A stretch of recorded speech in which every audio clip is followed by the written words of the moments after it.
मैं सुनवाता हूँ धनंजय सर, जनार्दन जी मिश्रा का वो बयान सुनवाइए जरा। इसके धांधली के रीमत बड़ा उदाहरण है। एक कमरा में एक हजार वोट,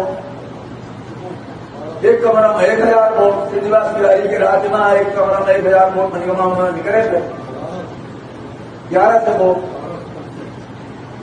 हम मन की जांच करने वाले हैं। साफ तौर पे जनार्दन मिश्रा ये बात बता रहे हैं कि रीवा में किस तरीके से वोटों का खेल हुआ। और जनार्दन मिश्रा तो खैर चलिए मान लीजिए पीछे की चीज है, अनुराग ठाकुर जो सरकार में मंत्री रहा, आज वो अनुराग ठाकुर जो भारतीय जनता पार्टी का चेहरा है, राहुल गांधी और कांग्रेस के ऊपर अटैक करने के लिए सबसे जो उनके तमाम सिपे सालार हैं उनमें से एक प्रमुख सिपे सालार अनुराग ठाकुर हैं। और वो अनुराग ठाकुर आकर के 5-5 6-6 कॉन्स्टिट्यूंसीज की बात करके जाते हैं, वो साबित करते हैं कि वोटों में गड़बड़ी है। अब और बचा क्या है सरकार के पास, बचा क्या है चुनाव आयोग के पास, नरेंद्र सर? इसके अलावा जो सीएसडीएस के संजय कुमार हैं, उन्होंने भी कहा, महाराष्ट्र के 2 विधानसभा क्षेत्र के बारे में बताया जहां पे 47 से 48% वोट जो है बढ़ गए लोकसभा और विधानसभा के बीच में। तो राहुल गांधी जो कह रहे हैं 1 करोड़ वोट बढ़ गए, उसको सब मिलकर के सही बता रहे हैं। फिर देखिए बिहार में जो एसआईआर हुआ, एसआईआर में भी क्या दिखाई पड़ा? एसआईआर में 2 महत्वपूर्ण चीजें हैं। एक तो ये है कि आपकी जो भूमिका है, आपकी भूमिका है कि आप वोट जोड़ने का काम करते हैं। इसलिए वोट जोड़ने का फॉर्म तो है, पता बदलने का फॉर्म है, लेकिन आपका नाम कट जाए तो फिर वोट कैसे आपको मिलेगा, उसका फॉर्म नहीं है। जो फॉर्म नंबर 6 कह रहे हैं कि जिनका नाम कट गया है वोटर लिस्ट से, वो फॉर्म नंबर 6 भरें। फॉर्म नंबर 6 जो है नए मतदाता के लिए, जो पहली बार मतदाता बन रहा है, उसके लिए फॉर्म नंबर 6 है। लेकिन अगर मैं पिछले 20 सालों से चुनाव में वोट दे रहा हूं, विधानसभा चुनाव, लोकसभा चुनाव, और अब मेरा नाम निकाल दिया गया ड्राफ्ट में, चूंकि एसआईआर चल रहा है, और अब जब मेरा नाम निकल गया, अब मेरा नाम जुड़वाने के लिए मुझे फॉर्म नंबर 6 भरना पड़ेगा, यानी नया वोटर बनना पड़ेगा मुझे। तो पिछला 20 साल जो मैं था वो कहाँ गया? या तो मुझे वही नंबर दीजिए कि भैया हाँ आपको वही नंबर जो पहला था वो कंटिन्यू कर देंगे, वो नहीं कर रहे, आप कह रहे हो नया नंबर दोगे, तो ये भी बेईमानी है। फिर देखिए कि जिस तरीके का हमारा समाज है, समाज मतलब जिस तरह का हमारा समाज है और हमारा सिस्टम, हमारा समाज क्या है? हमारे समाज में चोरी करना जो है अब धीरे धीरे, घूस लेना, रिश्वत लेना, ये सब एक्सेप्ट हो गया है। पहले तो खाली दहेज लेते थे लोग, अब रिश्वत भी खुलेआम लेते हैं। अभी एक वीडियो देखिए वायरल हो रहा है एक एसडीएम का, एसडीएम के ऑफिस में एसडीएम साहब बैठे हुए हैं, पीछे से सीसीटीवी लगा हुआ है, लोग 2-3 लोग थे, 2 लोग उठ के जाते हैं, फिर एक तीसरा आदमी उठता है और उनके ड्रॉर में खोल करके नोटों की गड्डी रख देता है। फिर वो ड्रॉर से बाद में से उसके जाने के हम्म बाद हम्म हम्म साहब निकाल लेते हैं। तो ये जो है खुलेआम सारी चीजें हो रही हैं। और इससे पता चल रहा है कि जो एसआईआर कर रहे हैं आप लोगों से, आप रोजगार तो लोगों को दे नहीं रहे हो, बेहतर एजुकेशन दे नहीं पा रहे हैं, बेहतर हेल्थ व्यवस्था आप दे नहीं पा रहे हो, बेहतर लॉ एंड ऑर्डर व्यवस्था दे नहीं पा रहे हो, बेहतर नागरिक का सम्मान नहीं दे पा रहे हो, उनका बेहतर जीवन नहीं कर पा रहे हो। और उसके पास जो संविधान जो आपने नहीं दिया, आरएसएस ने नहीं दिया, न राम भगवान ने आके दिया इनको लगता होगा कि मोदी जी को भले भगवान प्रधानमंत्री बनाए, लेकिन हमको राम भगवान ने वोटर लिस्ट में नाम नहीं दर्शाया था। मैंने खुद फॉर्म भरा था और मेरा नाम गया था वोटर लिस्ट में। तो वोटर लिस्ट में जो मेरा नाम जो बाय डिफॉल्ट हमको मिला हुआ है भारत सरकार द्वारा, या कहिए संविधान सम्मत, संविधान ने दिया हमको, संविधान से हमें जो वो छीनने वाले तुम कौन हो भाई? आप कौन हो? और ये बड़े अपराधी है, ये खाली वोट चोर नहीं है, चोर कह के तो छोटा करते हैं, ये वोट खाली नहीं चुरा रहे, हमसे हमारी नागरिकता छीन रहे हैं। राहुल गांधी बड़ा सही बोल रहे हैं, एक लाइन हालांकि उन्होंने कम बोला है, एक लाइन मैं अपनी तरफ से जोड़ देता हूँ।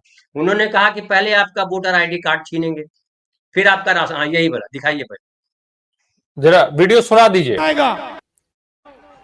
पहले पहले आपका वोटर कार्ड जाएगा, उसके बाद आपका राशन कार्ड जाएगा, उसके बाद आपकी जमीन अदानी और अंबानी को दी जाएगी। ये देश 2-3 अरबपतियों का नहीं है, अंबानी का, अदानी का नहीं है, ये देश किसानों का है। जी जी अब देखिए, इन्होंने कहा कि पहले आपका वोटर आईडी कार्ड गया, फिर राशन कार्ड जाएगा, फिर घर खेत जाएंगे, नागरिकता चली गई ना आपकी। अभी ढेर सारे जो ये खाली मुसलमानों के लिए नहीं है कि जो मुस्लिम समाज के लोग हैं खाली उनका नहीं है, खाली मुसलमानों के वोट नहीं कटे हैं। ढेर सारे जो पिछड़ी अत्यंत पिछड़ी जाति के लोग हैं, जो दलित समाज के लोग हैं, उनके भी खूब वोट कटे हैं। और जो उनके वोट कटे हैं उनके घर, उनका अगर उनका सर्वे किया जाएगा तो उनके घर ज्यादातर गैर मजरूआ जमीन पे है, सरकारी जमीन पे है। जो सरकार जिस पर सरकारी जमीन हालांकि नहीं है, लेकिन सरकार दावा करती है हमारी जमीन है, क्योंकि आपके खतियान में आपका नाम नहीं लिखा हुआ है। खतियान में अगर आपका नाम नहीं लिखा हुआ है तो ये जमीन सरकार की है। तो ये फिर जमीन भी ले लेंगे, फिर कहेंगे भैया ने तुम्हारे पास जमीन का कागज है, न तुम्हारे पास कोई और कागज है, तुम देश के नागरिक नहीं हो, तुम तो बांग्लादेश से आए हो। ये तो रोज बांग्लादेश बता रहा है, बांग्लादेशी बांग्लादेशी। हिंदू के जर्नलिस्ट ने पूछा कि भैया बांग्लादेशी कितने मिले, तो क्या जवाब दिया आपके जो चुनाव आयोग के मुख्य कमिश्नर है? ये इसीलिए एसआईआर किया था ना। एसआईआर करने का पर्पस क्या था? एसआईआर करने का पर्पस ये नहीं था कि जो मृतक है उनको छाट दें, जो जीवित है उनको मार दें, कुछ लोगों के नाम निकाल दें, कुछ लोगों के नाम बढ़ा दें। ये सब नहीं इनका टारगेट था। इनका नैरेटिव था कि हम देश में, जैसे प्रधानमंत्री नरेंद्र मोदी ने झारखंड चुनाव के समय डेमोग्राफी बदलने की बात कही थी, पहले मंगलसूत्र छीन लेंगे, भैंस छीन लेंगे, पता नहीं क्या क्या छीन लेंगे। बांग्लादेशियों ने तो कुछ नहीं छीना, इन्होंने बिहार में जाकर के वोटर आईडी कार्ड छीन लिया।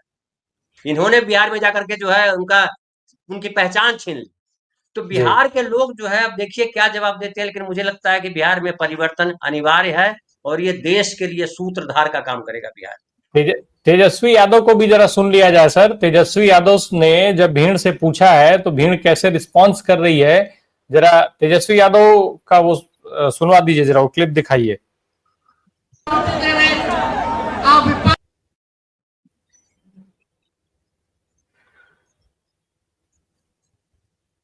आप राहुल गांधी जी को चुनौती दे रहे हैं, आप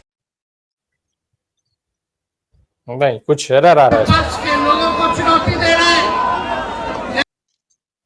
नहीं, एक और मैं बताऊं कि तेजस्वी यादव जिस भाषा में बात कर रहे हैं, वो अनुराग ठाकुर को उसी भाषा में जवाब दे रहे हैं। अभी तक ये था कि कांग्रेस के लोग बीजेपी के जो जंट नेता है, उसको हमारे यहाँ लंठ बोलते हैं, जो लंठ नेता है उनकी भाषा में जो बोला करते थे, अमित शाह जी की जो भाषा है, जो आदित्यनाथ की जो भाषा है, जो अनुराग ठाकुर की भाषा है, जो निशिकांत दुबे की भाषा है, जो गिरिराज सिंह की भाषा है, उसी भाषा में अब तेजस्वी यादव जवाब देने लगे। खाली तेजस्वी यादव जवाब नहीं देंगे, अभी देखिएगा बहुत नेता आएंगे, आप जिस भाषा में बोलिएगा उससे 1 इंच बढ़ा करके ये बोलेंगे, क्योंकि देश के नागरिकों को इन्होंने यही भाषा समझाई। एक और मैं लास्ट बोल के खत्म करूं, अभी एक बड़ा बढ़िया वीडियो वायरल हो रहा है। रिपोर्टर ने पूछा कि आप किसके सपोर्टर हो, एक लड़के से, कई सारे लोग हैं, बोला हम तो सपोर्टर राहुल गांधी के हैं जी।